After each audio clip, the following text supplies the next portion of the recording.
ایک رابطہ کار ثابت ہو رہے ہیں. تو یہ رابطہ کار جو ہے پاکستان تحریک انصاف اس کو ناراض نہیں کرنا چاہتے. اب جو یہ ایک نظر ثانی درخواست ہے گورنمنٹ آف پاکستان کی طرف سے، اس میں چیف کمشنر صاحب نے یہی لکھا ہے کہ سپریم کورٹ آف پاکستان نے قانون سے بالا تر ہو کے احکامات جاری کیے ہیں، اور جو پریزن رولز ہیں وہ یہ کہتے ہیں کہ کوئی بھی شخص اگر بیمار ہے تو اسے سرکاری ہسپتال میں داخل کروایا جا سکتا ہے، اسے پرائیویٹ ہسپتال میں داخل نہیں کروایا جا سکتا. انہیں یاد نہیں کروائی ہے سپریم کورٹ آف پاکستان کی کہ آپ کے پاس یہ اختیارات نہیں ہیں. صحیح. اب دیکھتے ہیں سپریم کورٹ آف پاکستان اس کے اوپر کیا کرتی ہے. ویسے میرا خیال یہ تھا کہ گورنمنٹ کو الاؤ کر دینا چاہیے تھا.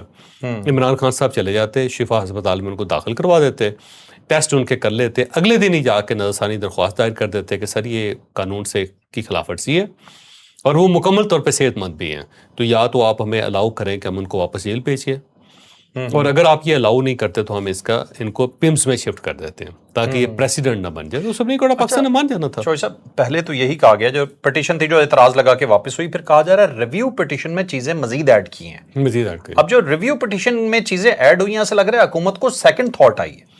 نہیں، وہ جو نظر ثانی درخواست ہے نا، اس کے اندر جب انہوں نے پہلی درخواست دی تھی اس کے اندر کچھ چیزیں رہ گئی تھی. تو سپریم کورٹ آف پاکستان نے آبجیکشن ٹھیک لگائے ہیں کہ آپ اس کے اندر رولز لکھیں، آپ اس کے اندر آئین کا حوالہ دیں پراپر، آپ ان کے اندر قوانین جو ہے وہ آپ پرانی جو کیسز ہیں ان کا حوالہ دیں. تو وہ سپریم کورٹ آف پاکستان اس کے اوپر بہت سارے کوشچن مارکس لگائے تھے. اب انہوں نے اس کے مطابق وہ درخواست دی ہے. اس میں تو اور اس میں کوئی شک نہیں ہے کہ تھوڑی سی ہارش بھی ہے. اور ساتھ چیف کمشنر صاحب نے کہا جی کہ فوراً لگائی جائے، ہم چاہتے ہیں کہ جلدی ہیئرنگ کی جائے اس کی. شوئی صاحب یہ تو یہ بھی کہا جا رہا ہے کہ یہ آئینی معاملہ ہے، صرف سپریم کورٹ کا معاملہ ہی نہیں ہے. دیکھو آئین اور قانون بڑا کلیئر ہوتا ہے، اور جہاں پہ گرے ایریا ہوتا ہے سپریم کورٹ آف پاکستان اس کی وضاحت کر دیتی ہے. اب یہ کیونکہ جو پریزنس کا قانون ہے یہ گوروں کے زمانے کا بنا ہوا ہے، اور اس میں ہر چیز کلیئر ہے، اس کے اندر کوئی ایسی ایمبیگوٹی نہیں ہے. اور اس سے پہلے کوئی بھی ایسا شخص نہیں تھا جسے پرائیویٹ ہاسپٹل میں رکھا. ہاں البتہ ایک چیز بڑی دلچسپ ہے کہ عدالت یہ کہتی ہے کہ آپ پرائیویٹ ہاسپٹل میں ان کو داخل کروا دیں. گورنمنٹ یہ کہتی ہے کہ قانون میں اجازت ہی نہیں، لیکن میاں نواز شریف صاحب کو لندن بھجوانے کی اجازت تھی. ٹھیک ہے. اس کا مطلب یہ ہوا کہ اگر عمران خان صاحب یہ کہیں کہ میرا علاج باہر ہوگا تو مجھے باہر بھیج دیا جائے، تو پھر کورٹ کے پاس کوئی بچنے کی گنجائش نہیں ہوگی. اس چیز کے سب سے بڑے وکیل کون ہوا کرتے تھے کہ سرکاری اسپتال میں علاج ہونا چاہیے، یہ پرائیویٹ میں کیوں جاتے ہیں؟ یہ کون کہتا تھا؟ یہ سارے کہتے ہوتے تھے. عمران خان صاحب کہتے تھے. یار ایسے ہاں وہ دو چیزیں کہتے تھے. ایک تو وہ کہتے تھے کہ جیلوں میں سہولتیں بہت زیادہ ان کے پاس، جب اے سی لگا ہوگا، اخبار مل جائے گا، باورچی اپنا ہوگا، کھانے مرضی کے جائیں گے باہر سے، کپڑے ان کی مرضی کے ان کو ملیں گے، تو پھر جیل تو نہ ہوئی نا یہ. اور وہ کہتا تھا میں واپس جا کے فوری طور پہ اے سی نہ اتاروں گا، ٹیلی ویژن اتاروں گا ان کے کمرے سے. دوسرا وہ یہ کہتا تھا کہ ظاہر ہے ان کا سرکاری علاج ہونا چاہیے، سرکاری علاج، اور جیل کے ہسپتال کے اندر ہونا چاہیے، ان کو باہر کیوں نکالا جائے. تو یہ عمران خان صاحب کہتے ہوتے تھے. اب وقت بدل گیا، جذبات بدل گئے، وقت بدل گیا، جذبات بدل گئے، نفسیات بدل گئے، ضرورتیں بدل گئیں. ٹھیک. تو انسان جب پہاڑ کے نیچے آتا ہے تو سب کے ساتھ ایک جیسا سلوک ہوتا ہے. چکی میں پستا ہے تو سب کے ساتھ ایک جیسا سلوک ہوتا ہے. سٹ لگ جاتی ہے سب کے منہ سے چیخ نکلتی ہے. قانون دوسرے کے لیے ہوتا ہے. قانون دوسرے کے لیے ہوتا ہے. ٹھیک. اچھا چوہدری صاحب، اس میں یہ جو محسن نقوی صاحب کے حوالے سے آپ کے خیال میں کوئی امکان نہیں ہے کہ یہ نئے پرائم منسٹر جو بنایا جائے، جو افواہیں اڑ رہی ہیں؟ پرائم منسٹر میاں شہباز شریف صاحب ہیں، 5 سال یہ پورے کرے گی گورنمنٹ. اور مجھے لگتا ہے کہ یہ جو عمران خان والا جھٹکا ہے نا، اس کے بعد گورنمنٹ کے اندر دم خم بھی نہیں رہا کہ یہ کسی جگہ اکڑ سکے یا کوئی مزاحمت کر سکے یا انکار کر سکے. صاحب اگلا ٹاپک بھی ہے، لیکن محسن نقوی اپنے منہ سے بھی کہہ چکے ہیں کہ وزیر اعظم 5 سال پورے کریں گے اور بڑے محنتی آدمی. اور محسن نقوی صاحب پہلے وزیر ہیں پاکستان کے اندر جو پرائم منسٹر کو سرٹیفکیٹ دے رہے ہیں کہ آپ کی حکومت جاری رہے گی، اور پرائم منسٹر اس چیز پہ خوش بھی ہیں کہ محسن نقوی صاحب نے کہہ دیا کہ میری گورنمنٹ جو ہے نا جاری رہے گی. بہت سے وزیر یہ بھی کہتے ہیں کہ محسن نقوی صاحب جو ہیں وہ اتنے طاقتور وزیر ہیں کہ کئی معاملوں میں جواب دے نہیں ہیں. وہ خواجہ اسد صاحب نے کہا تھا، اور جو ہیں ہمارے رانا صاحب، رانا ثناء اللہ صاحب، انہوں نے شروع میں کہا تھا کہ ان کی بڑی مہربانی ہے کہ وزیر داخلہ رہے.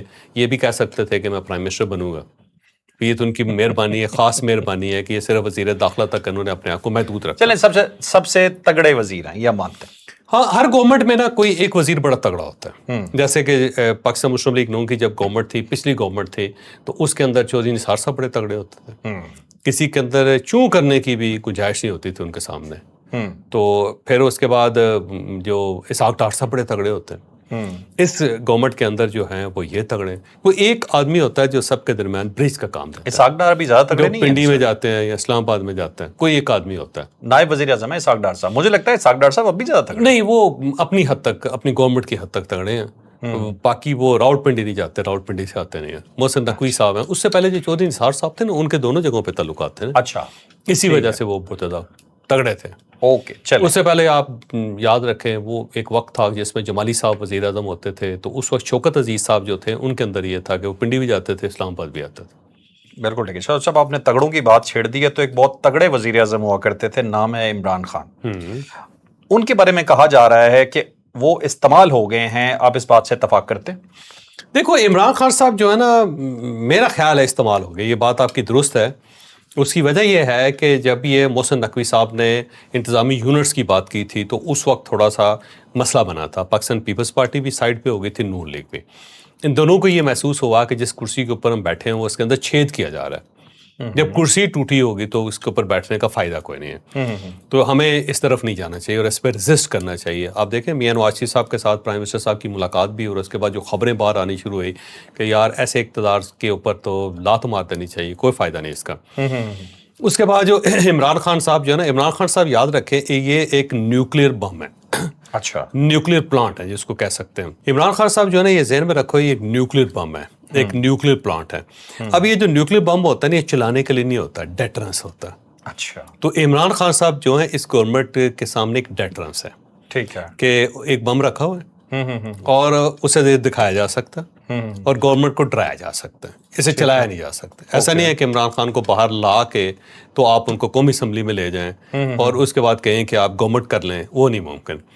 لیکن اس بم کی وجہ سے پاکستان پیپلز پارٹی اور پاکستان مسلم لیگ نون دونوں ڈری رہتے ہیں, یہ یرکی رہتے ہیں. ٹھیک ہے, ان سب کا خیال یہ ہے کہ عمران خان کے پاس آپشن ہے اور کسی وقت بھی یہ آپشن جو ہے وہ ایکسرسائز کیا جا سکتا ہے. ٹھیک ہے. تو یوں ہی گورنمنٹ نے اور پاکستان پیپلز پارٹی نے انکار کرنا شروع کیا اور بلاول بھٹو صاحب نے یہ کہا کہ کوئی قانون پاس نہیں ہوگا. تو اس کے بعد کیا ہوا, اس کے بعد عمران خان صاحب کو ریلیف مل گیا اور ساتھ ہی پاکستان تحریک انصاف نے اپنی خدمات پیش کر دی. اور جب وہ خدمات پیش کر دی گئیں اور وہ آ بھی گئی اور بلے بلے بھی ہونا شروع ہو گئے, ساتھ انہوں نے کہا جی کہ ہم تو نئے صوبے بنانا چاہتے ہیں, انتظامی یونٹس بنانا چاہتے ہیں, تو گورنمنٹ کمزور ہو گئی. اور اس کے بعد یہاں پہ ٹھیک ٹھاک شروع ہو گیا. اب عمران خان صاحب جو جب لائے گئے پمس کے اندر تو چار, اس دوران آپ یہ کہہ سکتے ہیں کہ چار چیزیں سامنے ہوئیں, چار چیزیں ثابت کی اسٹیٹ میں. ٹھیک ہے. پہلی بات تو یہ ثابت کی کہ نون لیگ اور پاکستان پیپلز پارٹی کو کہ آپ ہمارا لاسٹ آپشن نہیں ہے, ہمارے پاس ایک اور آپشن بھی ہے اور وہ آپشن تیار بیٹھا ہوا ہے. وہ کہتا ہے یہ حکم کرو کی کرنا, ٹھیک ہو گیا. تو گورنمنٹ اور پاکستان پیپلز پارٹی جو تھے نا, یہ تھوڑی سی ویکر ہوئی اور ویکر ہوئی. ٹھیک ہے. دوسری بات یہ ہے کہ عمران خان اور پاکستان تحریک انصاف کو بتایا گیا کہ جناب ہم ہی ہیں, ہمارے ساتھ ہی معاملات سیٹل کرنے پڑیں گے آپ کو, جب بھی کرنے پڑیں گے. اس کے علاوہ آپ کے پاس آپشن کوئی نہیں ہے کہ سڑکوں پہ نکل آئے یا شوروں کو کر لیا, تلواریں چلا دیں. اس کچھ دن کے اندر یہ جو ان کے باہر بیٹھے ہوئے ہیں, پتہ نہیں انہیں پیچھے سے کوئی کہتا ہے یہ خود ہی کرتے ہیں, آئی ڈونٹ نو, یہ فوراً جو ہے جناب کیا ہوا کہ انہوں نے ساری جو برا بلا تھا وہ حکومت کو کہنا شروع کر دیا. اس سے پہلے اسٹیبلشمنٹ کے پیچھے پڑے ہوئے تھے.